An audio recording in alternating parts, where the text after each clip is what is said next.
Lufta e fundit në Kosovë la shumë gra me jetim. Këtë fat të keq e kishte edhe nëna e Nishahe Binakaj nga fshati Korenici Gjakovës. Burri i saj u vran nga paramilitaret serb, mirë po fatmirësisht, ajo dhe 2 fëmijët e tyre mbjetuan kësaj lufte tragjike.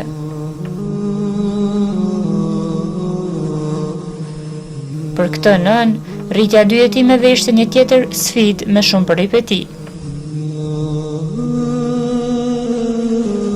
Tani në paqe, Zoti deshi që ajo të sprovoj sërish me djalin e saj të dashur, Meritonin, i cili në moshën 17 vjeçare, për shkak të një rrezimi, mbeti i palëvizshëm.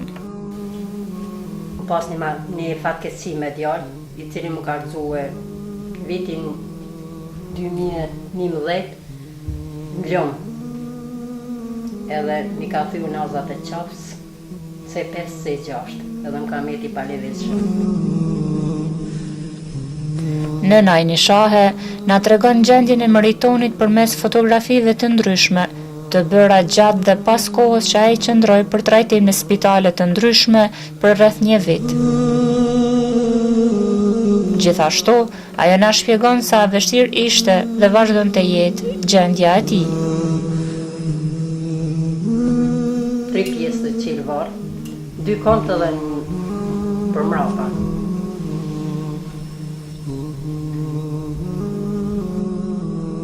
Pas një viti të vështirë, Meritonit i rekomanduan që të shkoj për trajtim në një gallu të Malit të Zi. Atje ai qëndroi rreth 6 muaj, që rezultoi me reflekset e tij të para në gjymtyrë.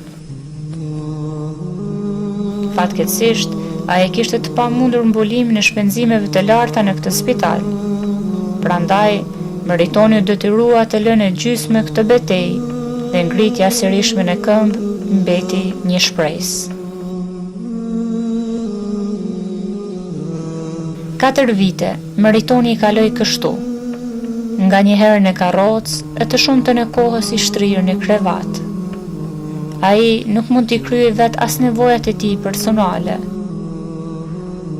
Nëna e Nishahe po e përjeton shumë rënd gjendjen e djalit të saj, me rënd se sa pesha Meritoni që ajo bar çdo ditë në duart e saj.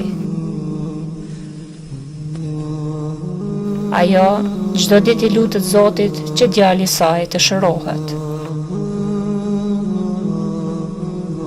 Ky djalosh ka nevojë për ndihmën tonë. Nëse ai vazhdon trajtimin e një gallu të Malit të Zi, edhe për së paku 10 muaj, sipas mjekëve gjasat për sukses janë shumë të mëdha. Me vullnetin e Zotit dhe ndihmën tuaj solide, ne shpresojmë që Meritoni do të ketë mundësi të bëjë këtë trajtim që të ngritet sërish në këmbë. Ju përkujtoj, atë që shpenzojmë për hir të Zotit sot, padyshim që do ta gjejmë të plotfuqishmi nesër. Pejgamberi sallallahu alaihi wasallam thot: kush ja leçon dikujt një çështje që i është vështirësuar, Allahu ja leçon atij në këtë botë dhe në ahiret, pra botën e ardhshme. Dhimbja e kësaj familje flet shumë. Prandaj bashkimi për të ndihmuar ata do të jetë një kontribut i madh. Së bashku t'i kthejmë buzëqeshin kësaj nëne të përvuajtur dhe t'i bëjmë realitet ëndrat e djalit të saj.